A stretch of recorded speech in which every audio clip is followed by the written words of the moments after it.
Amen. Est-ce que vous pouvez m'aider à bien acclamer pour le Seigneur? Je disais d'acclamer pour Jésus. Sois sûr que c'est Jésus que tu acclames. Tu n'acclames pas un homme, tu acclames le roi des rois. Tu acclames le Seigneur des seigneurs. Tu acclames Chinobo. Tu acclames le grand vainqueur de Golgotha. Tu acclames le ressuscité du troisième jour. Tu acclames le lion de la tribu de Juda. Tu acclames l'alpha et l'oméga. Tu acclames celui qui n'a ni commencement ni fin. Tu acclames l'Éternel.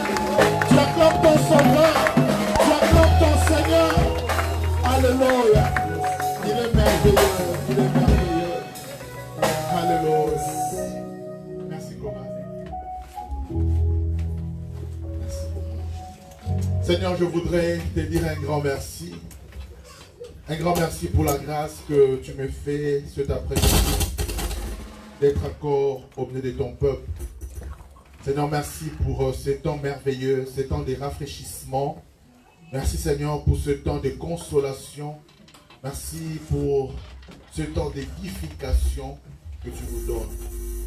Seigneur, merci pour cette église qui m'ouvre les portes. Je prie Seigneur que les anges qui accompagnent mon ministère, oh Dieu, puissent œuvrer pour que le nom de Jésus soit élevé. Saint-Esprit, merci pour ta présence. Merci d'élever encore, de glorifier encore le nom de Jésus au milieu de nous. Que toute la gloire te revienne. Au nom de Jésus-Christ, nous avons ainsi prié. Amen. Amen. Que le Seigneur vous bénisse. Amen. Je suis vraiment dans la joie d'être là cet après-midi avec vous. Comme le pasteur Jean-Pierre a dit, ce n'est pas ma première fois, c'est ma deuxième fois de venir ici. Pas ici, vous étiez ailleurs la première fois que je suis venu. Et je vous assure que je bénis vraiment le Seigneur. Vous savez, quand vous êtes passé une fois et qu'on vous invite, c'est que vous avez laissé de bonnes traces, n'est-ce pas? Si vous êtes passé, on a dit l'aïe, donc c'est que ça n'a pas été bon. Amen. Je bénis le Seigneur. Amen.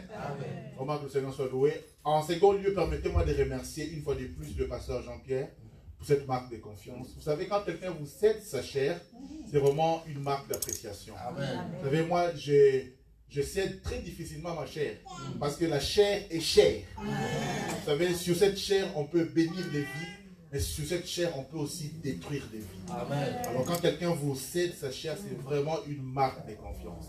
Je voudrais que nous puissions acclamer le Seigneur pour son serviteur. Je voudrais acclamer le Seigneur pour son serviteur. Alléluia. Amen. Alors, je devais venir avec ma femme et toute ma famille, sauf que nous, on prie le matin. Et comme ma femme, elle est bien bombée et qu'elle a travaillé aussi le matin à l'église, donc je préférais qu'elle reste et que je vienne seule. Mais rassurez-vous, je suis sérieusement marié. Amen. Je suis bien marié. Un père de 2 enfants qui sont nés déjà et un troisième qui est en route, quoi. Amen. Alors, pour bénir quelqu'un, je suis venu avec 2 de mes livres. Jusque-là, j'en ai écrit 3. Mais il y a un dont le stock est fini. On est en train de rééditer. Non, il y a encore 2 livres qui sont là. Alors, il y a le premier, c'est « Et quand Dieu sort de son silence ». C'est un livre qui bénit beaucoup de gens. Il y a encore 2 jours, il y a une femme en Martinique qui l'a commandé. Vous savez, parfois, nous cherchons à entendre Dieu. Parfois, nous passons des moments tellement difficiles qu'on cherche même que Dieu dise même un mot. Mais Dieu reste silencieux. Mais comme on dit très souvent, le silence de Dieu n'est pas son absence. Je suis en train d'expliquer dans ce livre que quand Dieu reste silencieux, c'est qu'il travaille. Mais nous pouvons aussi faire sortir Dieu de son silence. En faisant certaines choses. Parce que quand Dieu reste silencieux, il attend aussi de nous quelque chose. Et si nous pouvons faire ça, Dieu va sortir de son silence. Je suis en train d'expliquer ici comment faire sortir Dieu de son silence et qu'est-ce qui arrive quand Dieu sort de son silence. C'est un livre qui va te consoler, surtout si tu passes des moments difficiles, tu te poses beaucoup de questions. C'est un livre que je te conseille, ça va beaucoup t'exhorter, ça va beaucoup t'édifier. Amen. Et le second livre, j'en parlerai un peu cet après-midi, c'est comprendre et activer la bénédiction dans sa vie. Vous savez, parfois on nous dit, tu seras béni, mais ça traîne. Et on a même l'impression qu'on doit dire le prophète m'a menti. Or, le prophète ne t'a pas menti. Dieu t'a béni. Mais la bénédiction est quelque chose de spirituel. La Bible dit dans, je pense, Éphésiens 1:3, que Dieu nous a bénis de toutes sortes de bénédictions dans les lieux célestes. Les choses spirituelles, les lieux célestes. C'est-à-dire la bénédiction est spirituelle. Mais nous, on ne vit pas dans le monde spirituel. On vit dans le monde matériel. Donc, il faut transformer ce qui est spirituel en matériel. Amen. Quels sont les principes que nous devons appliquer? Parce que Dieu est un Dieu de principes. Qu'est-ce que nous devons faire, nous, pour que nous puissions transformer ce qui est spirituel, que ça devienne effectivement matériel, que nous puissions le palper? Alors, en prenant Abraham comme exemple, j'ai établi des principes qui peuvent nous permettre de pouvoir transformer les bénédictions spirituelles en devenant vraiment matériel. Amen. Que nous puissions palper ça. Que Isaac ne soit pas seulement une promesse, mais que Isaac devienne aussi concret. Que nous puissions le toucher. Alléluia. C'est un livre très profond et je pense que celui qui l'aura, Dieu le bénira aussi. Amen. Amen. Que le Seigneur soit loué. Vous savez, on dit souvent, si vous voulez cacher de bonnes choses aux Africains, mettez ça dans un livre. Parce qu'on a du mal à lire. Alléluia. Mais vous savez, dans le ministère, tu ne peux pas grandir si tu ne lis pas. Il y a un pasteur qui disait, quand moi je voyage et que je rentre, mes enfants sont toujours fâchés. Pourquoi? Parce que je rentre toujours avec des livres. Et ils commencent à m'appeler Moscovitch. Mais la richesse d'un ministère, c'est lire. Amen. Qui a dit amen bien. Amen. Que le Seigneur soit loué. Alors, cet après-midi, pendant quelques minutes, je vais m'entretenir avec vous sur un thème. Ce que j'ai beaucoup aimé, c'est que vous avez déclaré votre année, l'année de vainqueur. Et nous, à Saint-Étienne, nous avons décrété cette année, sous l'inspiration du Saint-Esprit, l'année de conquête. Nous avons dit, cette année, nous devons conquérir. C'est-à-dire, quand on conquiert, c'est qu'on est vainqueur. Alléluia. Donc, je bénis Dieu que nous sommes en train de vibrer dans la même onction. Amen. Donc, c'est quand le pasteur m'a parlé, je me suis senti à l'aise. Parce que le message que nous apportons là-bas, c'est le même message que nous apporterons ici. Et je crois que comme déjà nous commençons à entendre des témoignages de Saint-Étienne, je crois aussi qu'après ces messages, il y a un témoignage qui viendra. Amen. Oh, je disais, il y a un témoignage qui viendra. Amen. Que c'est lui qui me donne le plus grand amen, que ça commence par lui. Amen. Lisons un peu la parole de Dieu. Lisons la parole de Dieu. Je ne sais pas, chez nous, nous avons l'habitude de nous lever pour honorer la parole, parce que nous nous levons parfois pour honorer les hommes, mais il est beaucoup mieux d'honorer aussi la parole de Dieu. Est-ce qu'on peut se lever si cela ne vous dérange pas? Je suis dans le premier livre de la Bible, c'est-à-dire dans Genèse, au chapitre 24. Nous allons lire du 10e verset jusqu'au verset 28e. Genèse 24, 10 à 28. Genèse 24, 10 à 28. Je lis au nom de Jésus. Amen. Le serviteur prit 10 chameaux. Si c'est ta Bible, est-ce que tu peux souligner 10 chameaux? Le serviteur prit 10 chameaux parmi le chameau de son seigneur. Et il partit, ayant à sa disposition tous les biens de son seigneur. Il s'éleva et alla en Mésopotamie, à la ville de Nacor. Il fit reposer le chameau sur leurs genoux, hors de la ville, près d'un puits, au temps du soir, au temps où sortent celles qui vont puiser de l'eau. Et il dit, Éternel, Dieu de mon Seigneur Abraham, fais-moi, je t'ai pris, rencontrer aujourd'hui ce que je désire, et use de bonté envers mon Seigneur Abraham. Voici, je me tiens près de la source d'eau, et les filles des gens de la ville vont sortir pour puiser de l'eau. Que la jeune fille à laquelle je dirai, penche ta cruche, je te prie, pour que je boive, et qui répondra, bois, et je donnerai aussi à boire à tes chameaux, soit celle que tu as destinée à ton serviteur Isaac. Et par là, je connaîtrai que tu uses de bonté envers mon Seigneur.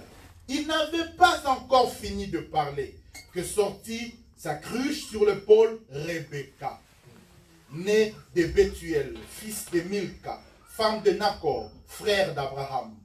C'était une fille très belle de figure. Elle était vierge et aucun homme ne l'avait connue. Elle descendit à la source, remplit sa cruche et remonta. Le serviteur courut devant elle et dit, « Laisse-moi boire, je t'ai pris un peu d'eau de ta cruche. » Elle répondit, « Bois, mon Seigneur. » Et elle s'empressa d'abaisser sa cruche sur sa main et de lui donner à boire.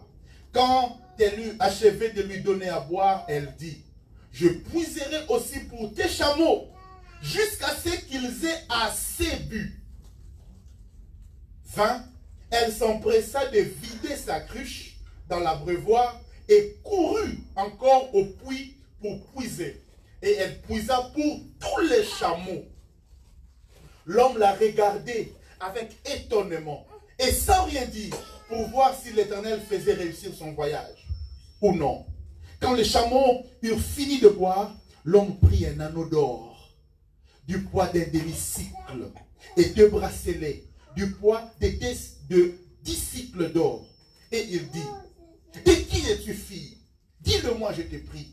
Y a-t-il dans la maison de ton père de la place pour passer la nuit? » Elle répondit, « Je suis fille de Bethuel, fils de Milca et de Nacor. » Elle lui dit encore, « Il y a chez nous de la place, de la paille et du fourrage en abondance, et aussi de la place pour passer la nuit. » Alors l'homme s'inclina et se prosterna devant l'Éternel, en disant, « Béni soit l'Éternel, le Dieu de mon Seigneur Abraham, qui n'a pas renoncé à sa miséricorde et à sa fidélité envers mon Seigneur.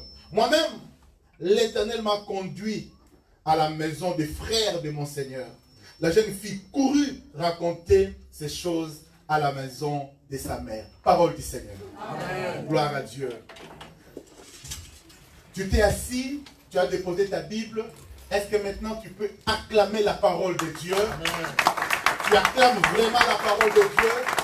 Sois certain que quand tu acclames, tu n'acclames pas non, mais tu acclames la parole de Dieu.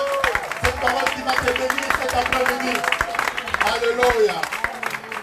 Gloire à Dieu. On m'a demandé de parler sur le sacrifice d'un vainqueur. Dieu nous a mis à cœur de parler sur le sacrifice d'un vainqueur. Dans ce thème, bien évidemment, il y a 2 mots principaux. Le sacrifice et le vainqueur. Mais permettez-moi de parler d'abord sur qui est un vainqueur. Qui est un vainqueur? Selon le dictionnaire Larousse, un vainqueur, c'est celui qui remporte une victoire. Celui qui a l'avantage sur quelque chose ou sur quelqu'un. Selon toujours Larousse, un vainqueur, c'est celui qui exprime la victoire. En cela, on dit avoir un air vainqueur. C'est-à-dire, un vainqueur, ce n'est pas seulement parce qu'il a effectivement obtenu une victoire, mais c'est quelqu'un aussi qui a une attitude de quelqu'un qui a remporté une victoire, même s'il n'a pas encore remporté une victoire. Ça, c'est selon Larousse. Amen. C'est-à-dire, Larousse est en train, quelque part, de placer l'homme au centre de la victoire. Amen. Larousse est en train de placer l'homme dans l'action qui amène la victoire, n'est-ce pas? Mais Dieu a aussi une manière de définir un vainqueur. Amen. Parce que Dieu, quand il définit une victoire, il ne définit pas la victoire en mettant l'homme au centre. Mais la Bible, quand elle définit la victoire, elle définit la victoire en mettant Dieu au centre. Amen. Voilà pourquoi, dans 1 Samuel chapitre 17 au verset 47, David est en train de dire, la victoire appartient à l'Éternel. C'est-à-dire, moi je vais combattre, c'est vrai. Mais ce qui est certain, je ne vais pas obtenir la victoire parce que j'ai combattu. Mais je vais obtenir la victoire parce que Dieu m'a accordé la victoire. Amen. Si dans la définition humaine, l'homme est au centre de la victoire, nous qui sommes spirituels, nous qui sommes des enfants de Dieu, nous reconnaissons que la victoire, au fait, c'est Dieu qui nous l'accorde. Voilà pourquoi David disait, pour être encore un peu plus précis, David disait, et toute cette multitude saura que ce n'est ni par l'épée, ni par la lance que l'Éternel sauve, car la victoire appartient à l'Éternel. Alléluia. Et encore, un peu plus loin, il y a Jonas qui disait, pour moi, je t'offrirai des sacrifices avec un cri d'action de grâce. J'accomplirai le vœu que j'ai fait, car le salut, la victoire vient de l'Éternel. C'est-à-dire, nous, étant qu'enfants de Dieu, tels que nous sommes ici, nous devons savoir que si jamais nous sommes appelés vainqueurs, ce n'est pas parce que nous sommes au centre de l'action. Mais c'est parce que Dieu est au centre de l'action. Dieu a remporté des victoires et il nous accorde cela. C'est-à-dire Dieu t'accorde des victoires selon son bon plaisir. Voilà pourquoi il y a certains qui auront fait beaucoup de choses, mais qui n'obtiendront pas la victoire escomptée. Mais toi, parfois, avec pas grand-chose, Dieu va te donner une victoire. Et je prie le Seigneur que cette année, non pas à cause de tes efforts, non pas à cause de ta connaissance, non pas à cause de ton éloquence, non pas à cause de ta beauté, mais que le Seigneur t'accorde une victoire. Amen. Je ne sais pas dans quel domaine, mais je prie le Seigneur qu'il t'accorde une victoire. Amen. Parce que je voudrais te rappeler que Dieu est le vainqueur en toute catégorie. Dans toute situation, Dieu a déjà gagné. Amen. Dieu a des victoires en réserve. Amen. Il a des victoires sur le célibat. Il a des victoires sur la pauvreté. Amen. Il a des victoires sur la maladie. C'est-à-dire quand tu viens, il peut juste te distribuer ça. Amen. Je ne sais pas quel est ton problème cet après-midi, mais je prie mon Dieu qu'il puisse te donner une victoire. Amen. Dans quelques domaines où tu as besoin de Dieu, que Dieu puisse intervenir. Qui a dit Amen bien? Amen. Qui a dit Amen bien? Amen. Et il y a un autre mot que nous lisons, c'est sacrifice. Sacrifice. Selon Larousse, je suis en train de faire une comparaison entre ce que les hommes disent et ce que Dieu dit, n'est-ce pas? Selon Larousse, un sacrifice, c'est une offrande faite à une divinité. Au moins là, on peut se rejoindre. C'est une offrande offerte à une divinité. Mais il ne s'arrête pas là. Larousse dit aussi qu'un sacrifice, au fait, c'est un renoncement volontaire ou forcé. C'est un renoncement. C'est-à-dire, je me sacrifie, je renonce à quelque chose. J'avais droit à ça, j'ai droit à ça, mais je me sacrifie. Parfois, c'est volontaire, parfois, c'est forcé. N'est-ce pas? Et on appelle ça sacrifice. Alors, en hébreu, le mot qui s'approche un peu plus de ce qu'on appelle sacrifice, c'est korban. C'est ce que Jésus dit dans Marc chapitre 7, verset 11. Marc chapitre 7, verset 11, Jésus dit, mais vous dites, si un homme dit à son père ou à sa mère, ce dont j'aurais pu t'assister est korban, c'est-à-dire une offrande à Dieu. C'est-à-dire, le sacrifice, selon la pensée de Dieu, c'est un peu une offrande que nous donnons à Dieu. Alors, dans ce cas-là, ça rejoint un peu Larousse. N'est-ce pas? C'est-à-dire, quand nous parlons de sacrifice, c'est quelque chose que nous nous privons, mais pour donner à Dieu. C'est quelque chose que nous pouvions utiliser, mais nous nous en privons, nous nous interdisons de l'utiliser parce que nous voulons l'offrir à Dieu. Amen. Amen. Et je pense que le premier sacrifice que le Seigneur attend de nous, c'est justement le sacrifice de notre vie. Il y a des choses que nous pouvons faire librement. Vous savez, étant que jeunes, on peut s'amuser, on peut faire tout ce qu'on veut. Mais il y a beaucoup de choses, étant que chrétiens, que nous nous privons. Non pas parce que nous ne pouvons pas le faire, mais nous nous privons parce que nous nous sommes donnés à Dieu. Amen. Voilà pourquoi la Bible dit quelque part, offrez vos corps comme des sacrifices. La vie chrétienne, une vie chrétienne n'est pas sans interdit. Parce que tout sacrificateur a des interdits. Amen. Le sacrificateur a des privilèges, mais il a aussi des interdits. Amen. Alléluia. Amen. Être sacrificateur, pose-toi la question, quels sont mes interdits? Vous savez, je n'entre pas dans cette polémique-là, mais il y a d'autres hommes de Dieu, tu le verras en train de boire comme pas possible. Mais il y a d'autres qui ne boivent pas. Un jour, quelqu'un m'a dit, hey, pasteur, mais pourquoi toi tu ne bois pas? Mais les autres boivent. J'ai dit, ok, mes interdits à moi ne sont pas leurs interdits. Amen. Parce que moi, par rapport à mon alliance, par rapport à mon appel, Dieu m'a dit de ne pas faire ça. Parfois, la plus grande erreur que nous commettons, si nous voulons nous comparer aux autres.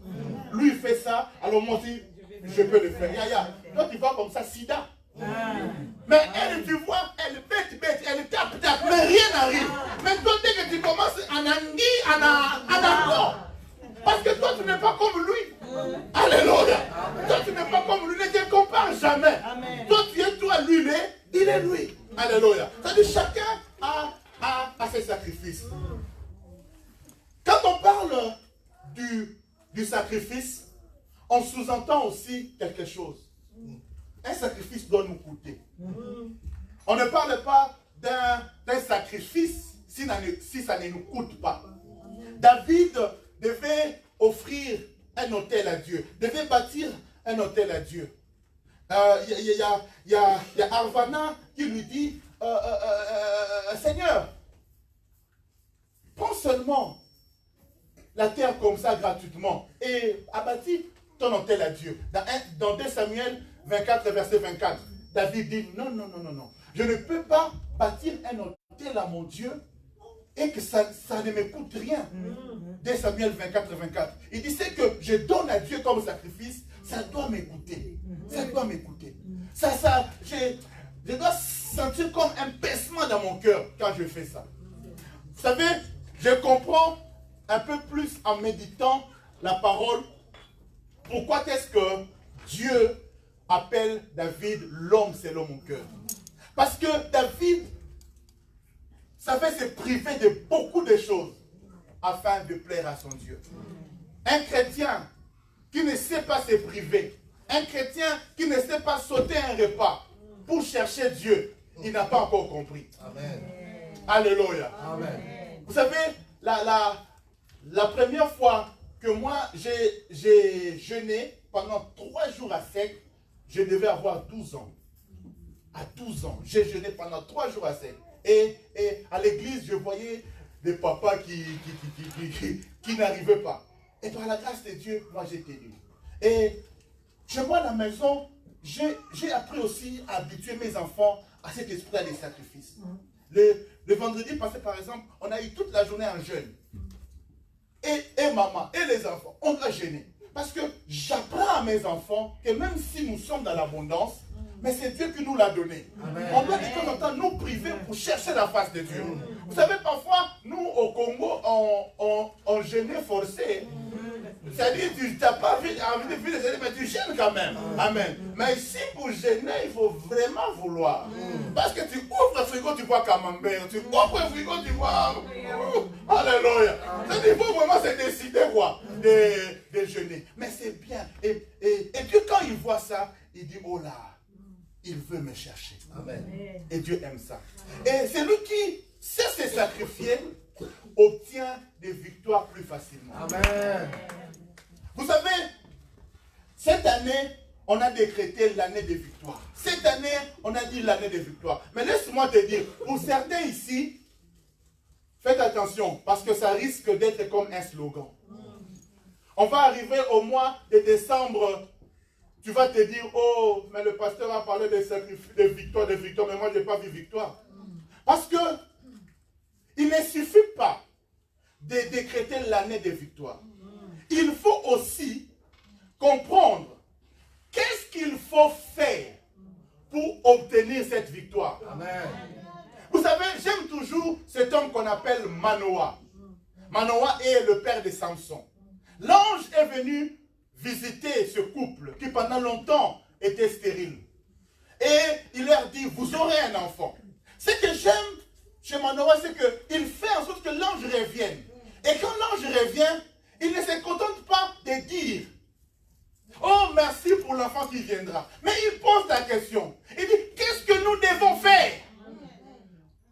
Qu'est-ce que nous devons faire par rapport à cette parole que tu nous déclares? Qu'est-ce que nous devons faire? Yaya, Même si Dieu, vous savez parfois, Dieu te dit, il te bénira, il t'élèvera, c'est vrai. Mais nous, le problème, c'est qu'on s'arrête là. On ne pose pas la question au prophète. On ne pose pas la question à Dieu. Oui, papa, mais qu'est-ce que je dois faire? Il y a en toutes choses, il y a la part de Dieu, il y a la part de l'homme. Amen.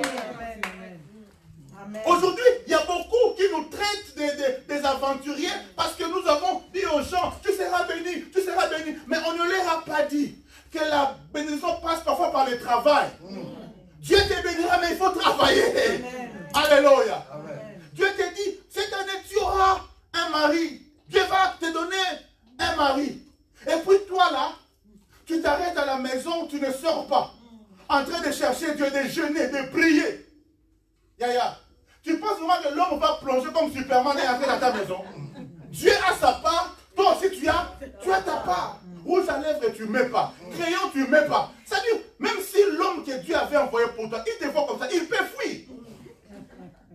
Est-ce que je parle à quelqu'un? Il y a la part de Dieu, il y a la part de l'homme. Vous savez, parfois, il y a nos sœurs chrétiennes qui se comportent vraiment comme des combattants. Et je te rappelle que Dieu ne cherche pas des combattants ou des combattantes. Dieu cherche des adorateurs. Toi, tu deviens combattant partout. À force de chasser les démons au nom de Jésus. Même quand un frère vient te parler, tu lui réponds comme si tu chassais un démon. Et pourtant, dans la femme, on doit trouver la douceur. Amen. Alléluia. Tu es tellement habitué à chasser, à prier. Même quand tu marches comme non, marche comme une femme. Amen. Il y a la part de Dieu, il y a la part de l'homme. Donne-moi un bon amen.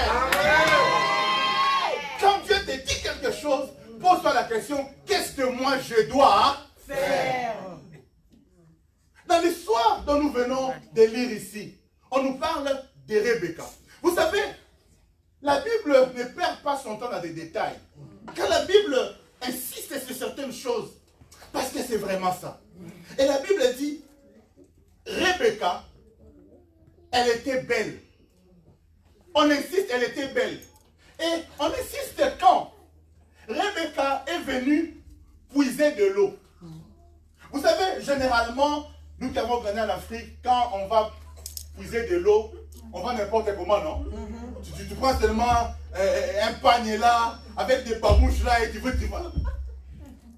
Mais, quand vous lisez cette histoire, on nous fait comprendre que Rebecca, même quand elle allait puiser de l'eau, elle était classe. Elle était BCBG, quoi. Elle va puiser de l'eau, mais non, moi, standing, c'est-à-dire, elle ne sort pas qui yendi comme disent les Quinois. Elle sort, mais avec. Parce qu'on ne sait jamais. Yaya, vous savez, quand tu viens à l'église, ça ne vient pas n'importe comment. On ne sait jamais. J'ai dit, on ne sait jamais. On ne sait jamais. Moi, j'ai conseillé à mes soeurs qui chantent là, qui sont célibataires. J'ai dit, quand vous passez devant là, c'est une passe que Dieu vous donne. Ne passez pas n'importe comment. Préparez-vous bien. Parce que tu ne sais pas. Alléluia. Un jour, j'ai vu une soeur là, parce que quand elle chante généralement, elle est tranquille, elle est normale. Mais ce jour-là, il y avait une campagne, il y avait plein de frères. Et je vois la soeur qui commence à chanter depuis qu'elle avait commencé. Nami Kabi. Elle ne mettait que la main comme ça. Je lui pose, mais pourquoi aujourd'hui tu as chanté toutes les cultes la main comme ça? Elle disait, pasteur, je me montrais que je n'ai pas d'alliance, je suis libre. Alléluia. Vous savez, toutes les sœurs là que vous montrez, vous pensez que c'est l'esprit. Ce n'est pas l'esprit, elle vibre aussi. Regardez, regardez, regardez. Alléluia. Amen. Yaya, Dieu veut que tu puisses vaincre. Dieu veut que cette année que tu puisses vaincre. Touche un peu ton voisin, dis-lui tu vas vaincre cette année. Comment? Mais dis-lui aussi, il y a des choses que tu dois faire. Amen. S'il est fâché, change de voisin, dis à l'autre voisin, il y a des choses que tu dois faire.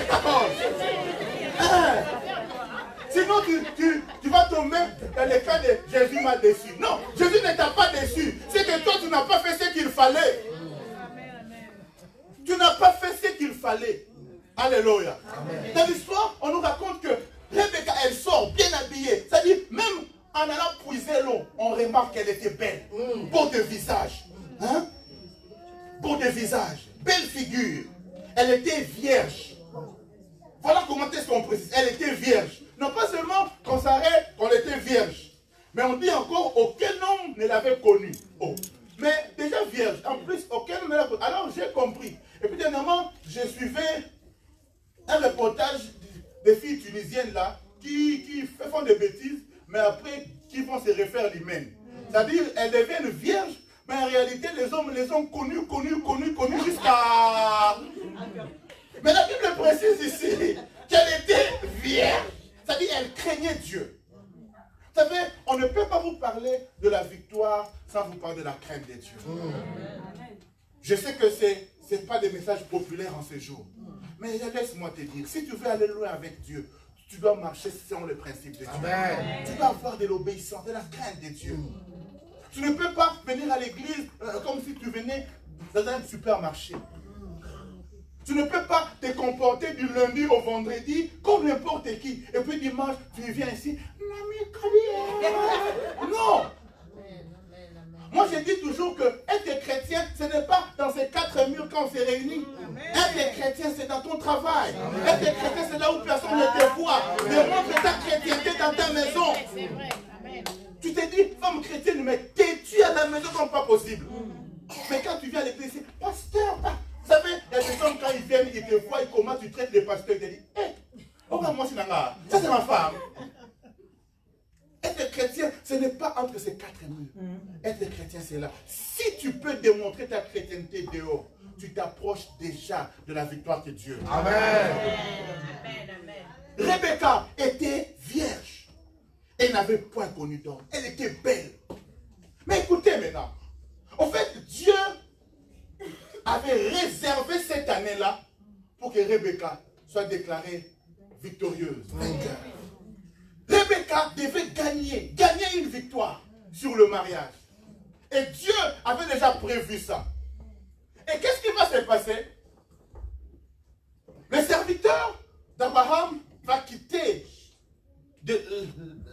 la maison de son Seigneur avec 10 chameaux. Avec 10 chameaux. Et il va dire à Dieu, Seigneur, je ne connais pas qui est la femme que tu as choisie pour mon maître. Mais s'il te plaît, la fille à qui je vais demander de l'eau, mais qui va se presser elle-même à pouvoir non pas seulement me donner de l'eau, mais donner aussi à mes chameaux, que ce soit celle que tu as choisie pour mon maître. Yaya, Dieu avait porté un choix. Mais la différence, et rassurez-moi, Rebecca n'était pas la seule belle fille de cette ville-là. Amen. Mais parmi les belles filles, ce qui allait faire la distinction, c'est le sacrifice. Amen. Aide-moi à dire sacrifice. Dans cette église, il y a beaucoup de gens qui entendent. Hein? Cette année, l'année de victoire. Mais certains, jusqu'au 31 décembre, ils vont toujours victoire, victoire. Non, Yaya.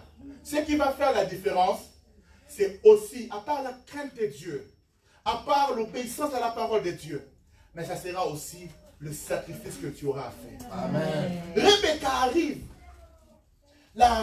Le serviteur lui demande de l'eau. La Bible dit, elle se presse de donner de l'eau au serviteur. Écoutez-moi, à part le fait de donner de l'eau, elle se dit encore, elle-même, je vais donner de l'eau aux chameaux jusqu'à ce qu'ils en aient assez bu. Or, je voudrais informer à quelqu'un qu'un chameau boit au moins 100 litres d'eau. Tu es fâché? Non. Dis-moi maintenant. 100 litres d'eau. Et il n'y avait pas un seul chameau. Il y en avait combien? 10 chameaux.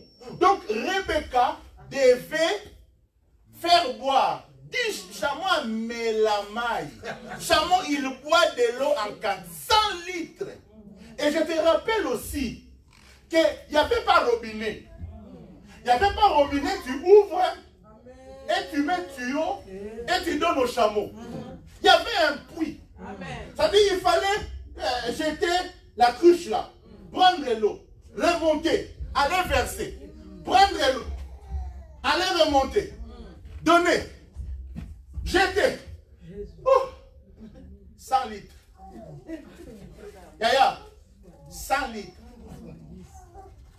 Fois 10. Et la Bible dit, les serviteurs, papa, je peux descendre? Oui. Ça va, hein? La Bible dit, les serviteurs étaient assis. Ils regardaient. Il n'a même pas aidé Rebecca. Il y a certains, quand il a fait boire un chameau, des chameaux, et puis il commence à se plaindre. Mais vieux, il ne peut pas m'aider, moi. Non, la Bible dit qu'il est resté assis. Mais il faisait quoi? Vous savez, Dieu aussi reste assis cette année. Et il te regarde jusqu'à quel point tu pourras te sacrifier. Elle puise, le puits. Bah. Vous savez, on précise hein, que Rebecca était belle. Belle taille. Taille mise là. Hein. C'est-à-dire, en faisant ça, elle risquait même de pouvoir avoir les biceps là. Hein? Mais elle n'a pas regardé à ce qu'elle pouvait perdre en taille. Elle pouvait perdre certaines choses dans son corps slim. Mais elle s'est dit, je me sacrifie. Amen.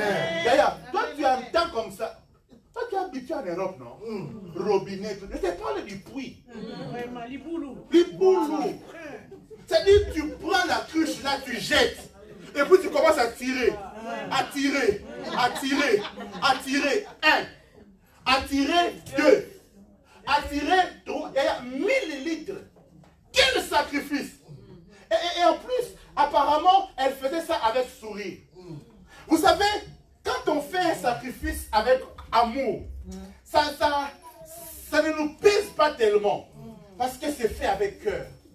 Et ce type-là, il l'a regardé. Il l'a regardé. Jusqu'à ce qu'il a fait boire 10 chameaux, 1000 litres d'eau. Alors, la Bible dit, le serviteur d'Abraham vint et lui mit un anneau et un bracelet en or. Il a commencé à prier. Oh Éternel, tu as exaucé ma prière. La fille, pardon, qui était venue juste pour puiser de l'eau, à cause du sacrifice qu'elle avait fait, elle a obtenu un mariage. D'ailleurs, un sacrifice peut obtenir un travail. Amen. Un sacrifice peut obtenir une guérison. Amen. Un sacrifice peut obtenir un sacrifice peut obtenir beaucoup de choses. Amen. Le sacrifice. Il ne suffit pas seulement que tu sois belle, qu'on parle sur toi, qu'on déclare sur toi. Non. Ce qui parfois fait la différence, c'est jusqu'à quel point tu es prêt à te sacrifier. Amen. Jusqu'à quel point? Cette année, il y a quelqu'un qui va obtenir des grandes victoires. Amen. Tu seras réellement vainqueur. Amen. Parce que spirituellement, tu es vainqueur. Mais en réalité, là, il faudra qu'en réalité aussi, que tu deviennes vainqueur. Amen. Vainqueur au travail, amen, vainqueur dans l'argent. Voilà, il faut que la pauvreté même oublie ta porte de la maison. Amen. Mais il ne suffit pas seulement de dire, moi je serai la tête et non la queue. Est-ce que tu es sûr que c'est la tête? Alléluia. Il faut que ce que nous disons là, que ça cesse d'être des slogans. Il faut que ça soit vrai, que ça se vérifie. Donne-moi un bon amen. Amen. Il y a des sacrifices que nous devons faire. Et cet après-midi, je suis venu encourager quelqu'un à savoir faire des sacrifices. Amen. Vous savez, maman est déjà venue dans notre église. Et il sait comment notre église est. Permettez-moi de dire, c'est à peu près 3 fois plus grand que ça. Mais ça fait quoi? Ça fait presque 5 ans ou 6 ans que nous sommes là. Avant de venir ici en France, j'étais en Italie. J'ai fait 7 ans en Italie. Et mon église en Italie ne dépassait pas 40 personnes. À 7 ans, ça ne dépassait pas 40 personnes. 30, 25. Et puis à un moment, le Seigneur nous a conduits à venir en France. J'ai commencé à prier pour ça, parce que je voulais vraiment avoir la confirmation. Et Dieu m'a convaincu qu'il était temps. Mais un mois avant, alors que je priais, il y a un ami à moi qui est à Turin, qui m'a demandé de venir faire un séminaire chez lui, l'apôtre Kinde. Parce que maintenant, on peut donner des témoignages qui ne sont pas vrais, hein, mais c'est difficile même avec Internet, parce que ça passe. Si c'est durement... Alors, je suis allé avec ma femme. Et c'était samedi et dimanche. Le samedi, on a prêché. Et quand on a fini, nous sommes rentrés à l'hôtel pour nous reposer. Et alors que je priais pour dormir, j'entends clairement une voix qui me dit, la voiture avec laquelle tu es venu, donne ça à l'apôtre. J'ai dit, au nom de Jésus, vous savez, il y a des fois quand tu entends, hein, tu as l'impression que... Et puis, cette voiture-là, comme je pensais venir en France, donc je l'avais acheté récemment. Une belle Jeep, là, je pense 8 000 € même, je l'avais acheté. Elle est une très belle voiture. Et Dieu me dit, je l'ai acheté même pas 3 mois. Ça veut dire sous garantie encore. Dieu me dit, donne ça. Au nom de Jésus. Ça dit, dès que je prie comme ça, j'entends, donne ça. Il y a toute la nuit, je n'ai pas dormi. Dieu me voit. Toute la nuit, je n'ai pas dormi. Ça dit, Seigneur, c'est vraiment toi, Seigneur. C'est vraiment... Dieu dit, c'est moi. Donne ça. Je me lève le matin, comme on devait déjeuner aussi à l'hôtel. Ma femme me dit, mais tu ne vas pas déjeuner? J'ai dit, non, je n'ai pas faim. C'est pas que je n'avais pas faim. Ah! Je pensais à la voiture. En plus, tu vas dans un pays que tu ne connais pas. Qu'est-ce que tu vas faire? Il dit, mais elle me dit, mais tu es un jeune. J'ai dit, non, pas seulement. Elle va, elle mange, elle rame. Vous savez, il y a parfois des sacrifices quand Dieu te demande ça. Tu ne sais pas comment dire ça à ta femme. On finit, on vient nous prendre, on va à l'église. Et puis je commence à prêcher là, comme je prêche. Ah, amen, amen. Dès que, si je dis amen, quand vous dites amen là, moi j'entends, donne ta voiture. Cara, Dieu, donne ta voiture. Et là finalement, je n'ai pas pu. J'ai dit, Seigneur, j'ai dit, mon apôtre, Dieu me dit que je prends ma voiture. Elle est de la donner. Toute l'église crie. Hey! Parce qu'au fait, sans le savoir, l'église avait prévu ce dimanche-là d'acheter une voiture pour leur pasteur. Mais comme ça traînait, c'était dimanche. Bon, Dieu a voulu démontrer à l'église là. Comme vous ne voulez pas vous occuper de mon serviteur, moi-même je vais m'occuper de lui. Amen. C'est-à-dire, dans l'acte que moi j'ai fait là, Dieu a reçu la gloire, l'église a été enseignée, et le pasteur était content. Mais la seule personne qui n'a pas dit amen ce jour-là, c'est ma femme. Elle est restée silencieuse. Et puis, à la fin, elle me dira, mais Dieu t'a dit ça quand? Je lui ai dit toute la nuit. Toute la nuit. Et tu ne m'as pas dit. J'ai dit, si je t'avais dit là, tu vois ta réaction là. Ça allait me décourager. Yaya, j'ai pris le véhicule, j'ai donné. Et dès que j'ai donné, ça a créé une spontanéité à l'église. Amen. Quelqu'un se lève. Moi, je paye l'assurance pour toute l'année. Moi, je paye. Ça dit, il y a un mouvement terrible. Amen. Et nous avons compris que Dieu voulait qu'on le fasse. Amen. Mais moi, c'est pas que j'avais des véhicules, j'avais un seul véhicule. Et je suis resté piéton. Sans véhicule. Et dans un mois, je devais quitter l'Italie et venir en France. Yaya, je n'avais pas de nationalité. J'avais le titre de séjour italien. On sait que moi, je ne savais pas, c'est que ça ne se change pas automatiquement. Hein? Quand je suis venu ici, j'ai trouvé des gens qui ont fait 7 ans. Ils attendaient encore qu'on puisse leur changer les documents. C'était compliqué. Mais si je peux te dire qu'en 2 ans, non pas seulement on nous a changé des documents, mais aussi nous avons obtenu la nationalité française.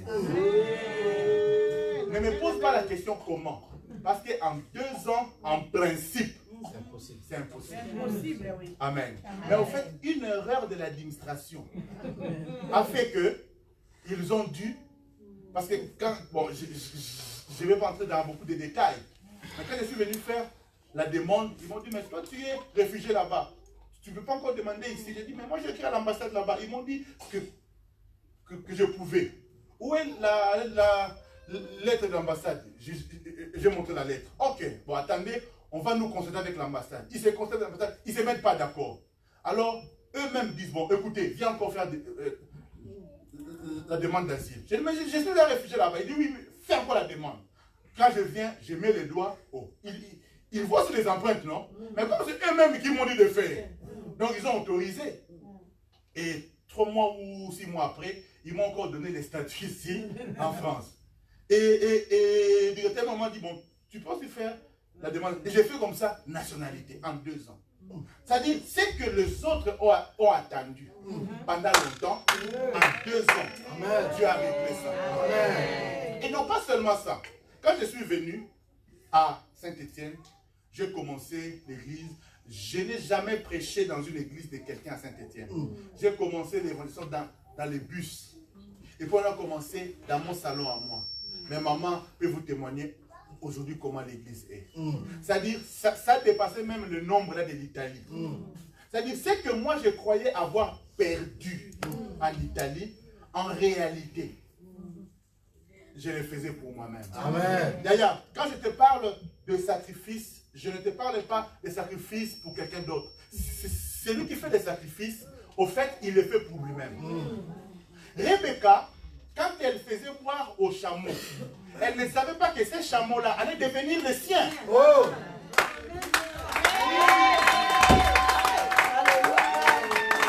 Les chameaux-là qu'elle faisait boire allaient devenir ses propres chameaux. Les chameaux-là qu'elle a fait boire, ça contribuait à sa dot. Ces chameaux-là qu'elle faisait boire, c'est le même chameau qu'il a transporté pour l'amener jusqu'à Paysac. Je dis, les sacrifices que tu fais, en réalité, tu te les fais à toi-même. Tu te les fais à toi-même. Quand Dieu te demande quelque chose, ce n'est pas parce qu'il en manque. Mais en fait, il veut multiplier ce que toi tu as. Quand Dieu va demander un peu de farine là, à la veuve de Sarepta, la veuve de Sarepta elle-même témoignait déjà. Ce que j'ai là, c'est tellement petit. Si je mange, moi et mon fils, nous mourrons. Mais Dieu dit, donne-moi d'abord. Vous savez, il y a certains qui disent le peuple d'abord. Nous, on dit Dieu d'abord. Vous appelez ton voisin, dis-lui Dieu d'abord. Yaya, apprends d'abord à donner à Dieu. Entre tes mains, la farine, c'est un jour tu meurs. Mais entre les mains de Dieu, ce peu de farine là va te donner la vie, la vie, la vie, la vie. Je déclare sur toi que la vie entre, que la vie entre, que la vie entre. Tu veux vaincre? Pose-toi aussi la question, quel sacrifice je dois faire? Quelqu'un me posera la question, mais pasteur, est-ce que Jésus n'a pas fait de sacrifice pour nous? Bien sûr. Nous obtenons, non pas à cause de nos efforts, nous obtenons à cause de ce que Jésus a fait. Mais nous venons poser nos sacrifices sur le sacrifice du Christ. Christ est la fondation. Paul dit quelque part, élevez vos murs comme vous voulez, mais ne changez pas la fondation. Nous faisons nos sacrifices au nom de Jésus. Amen. Alléluia. Il n'y a pas, vous savez, il y a même un pasteur qui a dit, oh moi je ne donne pas les offrandes. Pourquoi? Parce que moi-même déjà, je suis une offrande. Je dis, yo, quoi, pauvre. Toi, tu mourras pauvre. Vous savez, moi, je me sens tellement libre de vous dire ces choses parce que c'est ma vie.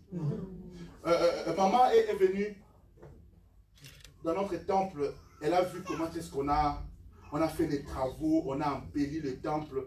Il y a des gens qui sont venus dans notre église, ils sont restés, non pas parce qu'ils m'ont entendu prêcher. Ils sont restés juste parce qu'ils ont vu le ça. Ils ne m'ont pas encore entendu prêcher. Mais seulement le cadre a fait que, oh, je reste là. Mais vous savez, tous les travaux nous ont coûté 25 000 euros.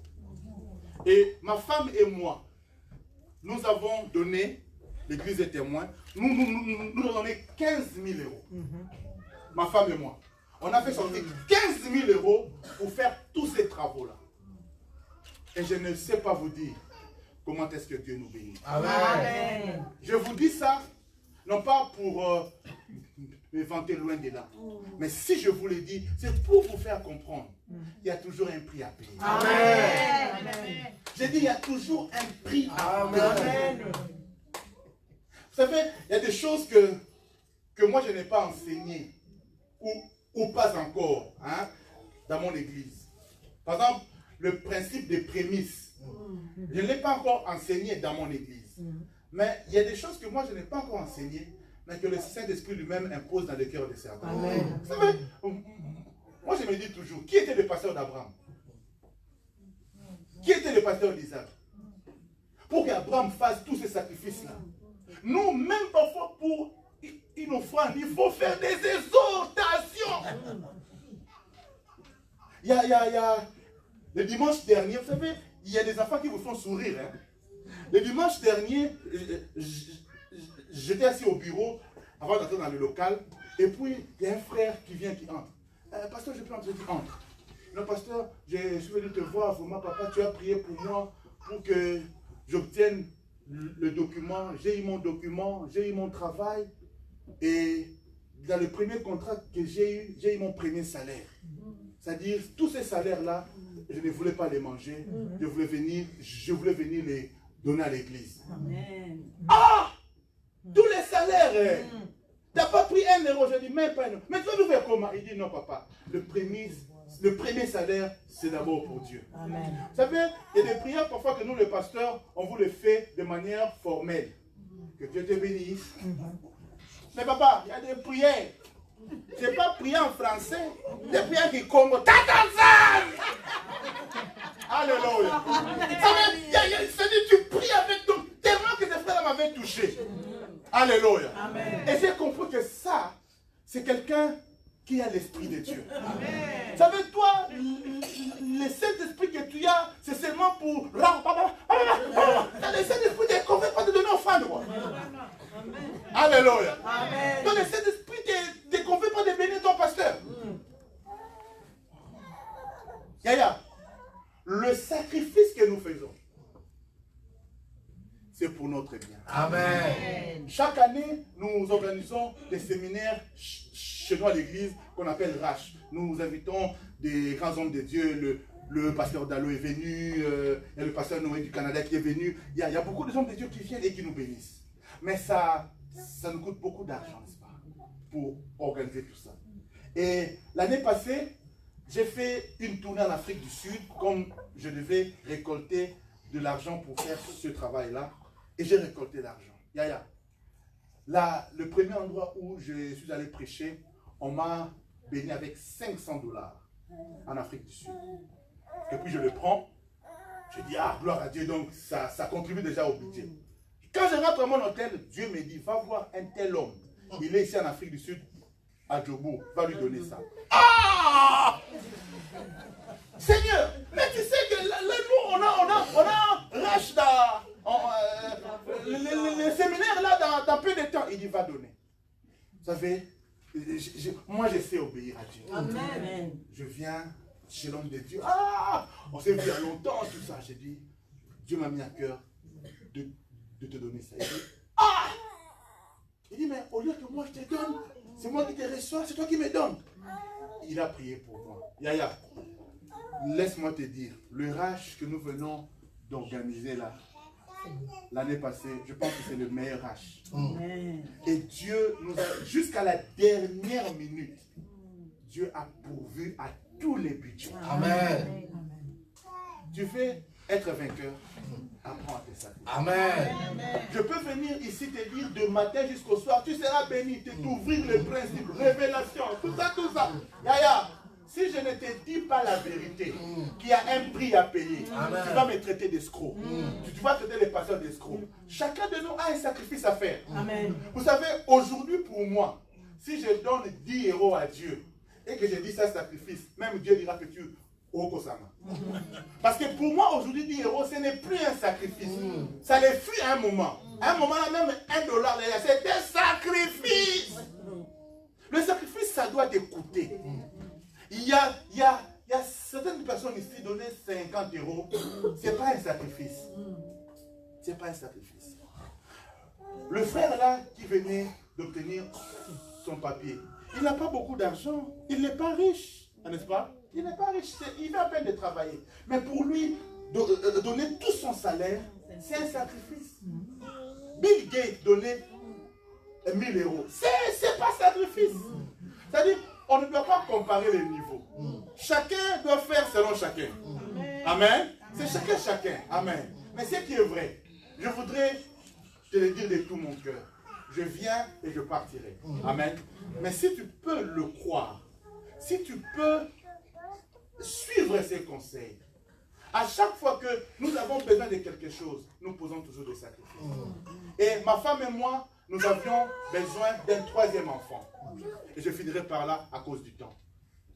On avait besoin d'un 3e enfant. Notre 2e enfant a 11 ans maintenant. Et ma femme a développé ce qu'on appelle une stérilité post-maternité. C'est-à-dire, elle avait beaucoup de problèmes, même pour pouvoir ses règles. Elle n'avait pas la possibilité d'avoir un enfant. On a prié sincèrement, je vous le dis. Mais ça ne venait pas. Mais bizarrement, à l'église, tous les ans, nous recevons des enfants. Les femmes accouchent. Mais moi-même là, ça ne venait pas. On a prié Dieu, on a prié Dieu, on a prié Dieu.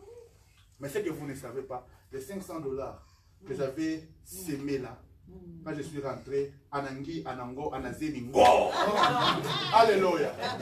Le sacrifice là, ça ouvre les portes. Amen. Alléluia. Ça ouvre les portes. Bon, après, tu peux me traiter comme tu veux. Mais moi, je suis venu et je te l'ai dit. Amen. De toutes les façons, nous, on ne force jamais quelqu'un. On ne fait pas dans tes poches, on met les mains, non. La Rousse dit que c'est volontaire. Alléluia. C'est volontaire. Mais c'est pour ton propre bien. Amen. Rebecca faisait ça. Ce qu'elle ne savait pas, c'était pour son propre bien. Amen. Cette année, nous sommes au début de l'année. Et je ne veux pas que tu puisses finir l'année sans avoir obtenu une victoire. Amen. Tu attends une victoire sur le papier, tu attends une victoire sur le mariage, sur ta santé, pour tes enfants. Je ne sais pas dans quel domaine tu attends que Dieu intervienne. Ce matin, je suis venu comme Élie auprès de la veuve de Sarepta. Je vais déclencher un miracle dans ta vie. Mais je vais te dire aussi, donne-moi cette farine. Donne-moi cette huile-là. Amen. Alléluia. Amen. Et je te l'ai dit, l'huile que je te demande, ce n'est pas pour moi, mais c'est pour ton église. Amen. Amen. Je ne partirai pas avec ça, mais c'est pour ton église.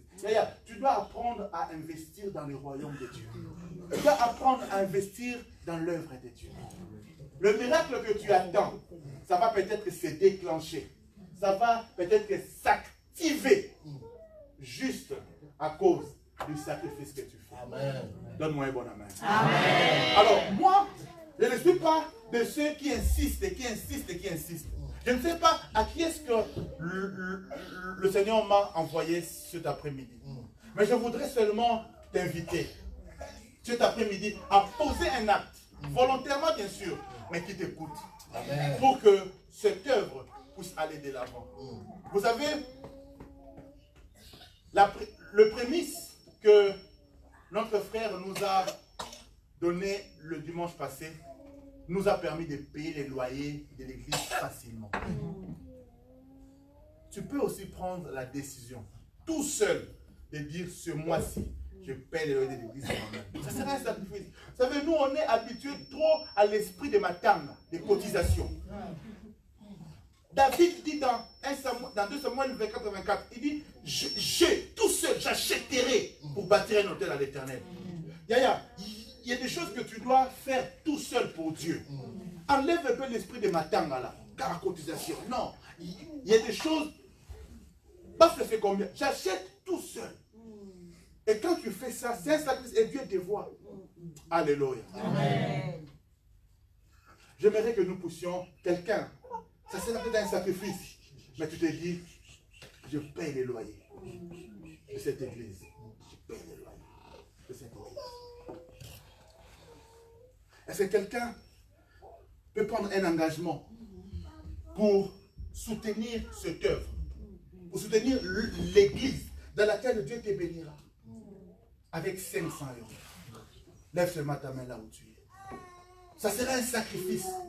Tu dis, ça m'écoute, mais je le fais. Tu as 500 €, 250 €. Lève un peu ta main, je vais l'entendre. Et je vais prier pour toi. Ça sera un sacrifice. Tu dis, je vais le faire. Peut-être que pour toi, 250 €, c'est une montagne. Peut-être que toi, tout ce que tu peux, c'est 100 €. C'est un sacrifice. Lève ta main et je vais prier pour toi. Chacun de nous connaît, je ne peux pas me moquer de toi. Parce que je sais que c'est un sacrifice. Lève seulement ta main. Toi qui es prêt à faire un sacrifice. 500, 250, 100 €. Lève ta main et je vais prier pour toi. Merci maman, merci maman. Je t'attends. Ne regarde pas, oh, on va tomber dans nous. Non, toi, tu peux élever ta main. Sois la première personne. Merci mon frère, que Dieu te bénisse. Ce n'est pas pour moi, c'est pour l'œuvre de Dieu. Alléluia. Non, maman, reste là-bas, reste là-bas. Tu as levé ta main, c'est bon. Après, je vais prier pour toi. Lève ta main là où tu es, lève ta main. Il se peut que pour toi, 100 €, c'est vraiment impossible. Mais il se peut que c'est 50 € que tu peux. Et je vais m'arrêter là-bas parce que je ne peux pas descendre plus bas. Ça doit être un sacrifice. 50 €, lève-toi. Lève ta main, pardon. Lève ta main. Merci mon frère, merci ma soeur. Merci ma soeur. Alléluia. On va s'élever. Merci mon frère. On va s'élever. Levons-nous tous. Musiciens, venez m'aider, s'il vous plaît. On va prier. Cette année, c'est une année de victoire. Mais cet après-midi, je me suis efforcé à vous dire qu'il n'y a pas de victoire sans sacrifice. Il se peut que la parole est entrée dans ton cœur, mais tu dois encore la digérer. Et je comprends. Je ne suis pas là pour vous forcer à donner, à donner, à donner. C'est la parole qui va agir. Et merci pour ceux qui se sont déjà engagés aujourd'hui même. Mais toi qui as écouté cette parole, je prie le Saint-Esprit que même quand tu partiras, que cette parole puisse être cultivée dans ton cœur. Sans sacrifice, il n'y a pas de victoire. Les Français disent ceci. Lucien, s'il vous plaît. Les Français disent ceci.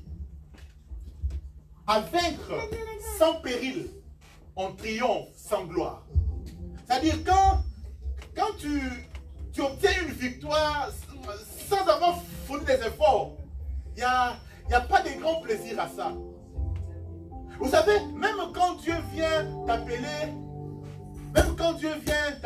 vaillant héros, comme mon frère Michel Bakenda a dit, héros quartier. Même si Dieu vient t'appeler vaillant héros et que tu n'as pas encore combattu, laisse-moi te dire, tu combattras après. Amen. Alléluia. Il n'y a pas de victoire sans sacrifice. Que cette parole que Dieu t'a envoyée cet après-midi, que tu la saisisses, que tu la digères, et que si pas aujourd'hui, même le dimanche prochain, que tu puisses poser un acte sacrificiel. Amen. Pour l'avancement de l'œuvre de Dieu. Amen. Je vous le répète encore, je ne suis pas venu prêcher pour prendre ton argent et partir. Mais je suis venu te dire la vérité et je partirai. Amen. Amen. Mais que cette parole que tu as entendue, que tu la cultives. Yaya, si tu ne fais pas des sacrifices, même pour tes études, pour obtenir des résultats, il faut que tu étudies, il faut que tu te sacrifies. Sans sacrifice, il n'y a pas de victoire. Qui a dit Amen bien? Amen. Alors lève-toi. Nous tous, on va se lever.